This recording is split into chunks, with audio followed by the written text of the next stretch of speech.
আসসালামু আলাইকুম। তানভীর ইসলামিক ওয়াইটিতে আপনাদেরকে স্বাগতম জানাচ্ছি পুনরায়। আপনারা কেমন আছেন? আপনারা জানেনই পুরো পৃথিবীতে সামনে ঈদুল আজহা পালিত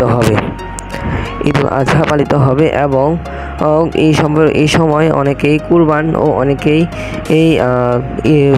হজের উদ্দেশ্যে রওনা দিবেন মক্কায়।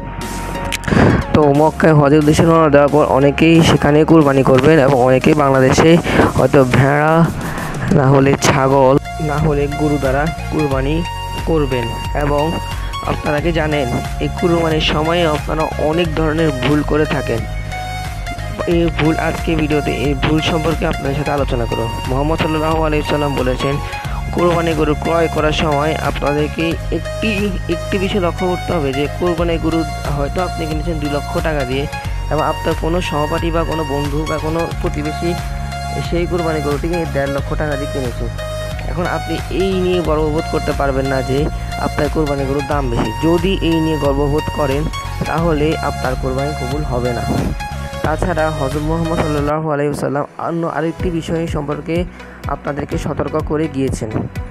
সেই বিষয়টি সম্পর্কে একটু করে জানাচ্ছি। তা জানার আগে ভিডিওটিকে লাইক করে চ্যানেলটিকে অবশ্যই সাবস্ক্রাইব করে দিবেন। তো সেই বিষয়টি হলো, আপনারা যদি কোরবানির পশু জবাই করতে চান, আপনার কোরবানির পশু জবাই করার আগে আপনি হয়তো কোরবানির পশুর যে ওজন তা হয়তো হতে পারে 2 মণ হয় 1.5 মণ। আপনি যদি 2 মণে গরু কিনেন এবং অন্য ব্যক্তি যদি 1.5 মণে গরু কিনে, তাহলে এই বিষয় নিয়ে কোনো প্রকার গর্ববোধ করা যাবে না যে আপনার গরুর ওজন অনেক বেশি। যদি এই বিষয় নিয়েও গর্ববোধ করেন তাহলে আপনার কোরবানি কবুল হবে না। আশা করি আপনারা কোরবানির পশু কেনার সময় যে ভুলগুলো রয়েছে তা সম্পর্কে বুঝতে পেরেছেন। যদি বুঝতে পারেন তাহলে এই ভুলগুলো আর করবেন না এবং ভুলগুলো থেকে বিরত থাকবেন। তো আজকে ভিডিওটি এ পর্যন্তই। তো দেখা হবে অন্য কোনো ভিডিওতে। ততক্ষণ পর্যন্ত ভালো থাকবেন, সুস্থ থাকবেন এবং পরিবারের খেয়াল রাখবেন। আল্লাহ হাফেজ। একটি বিষয় তো বলতে ভুলে গিয়েছি, ভিডিওটিকে লাইক করে দিবেন এবং চ্যানেলে যদি নতুন হয়ে থাকেন চ্যানেলটিকে সাবস্ক্রাইব করে দিবেন। তো থ্যাংক ইউ ফর ওয়াচিং।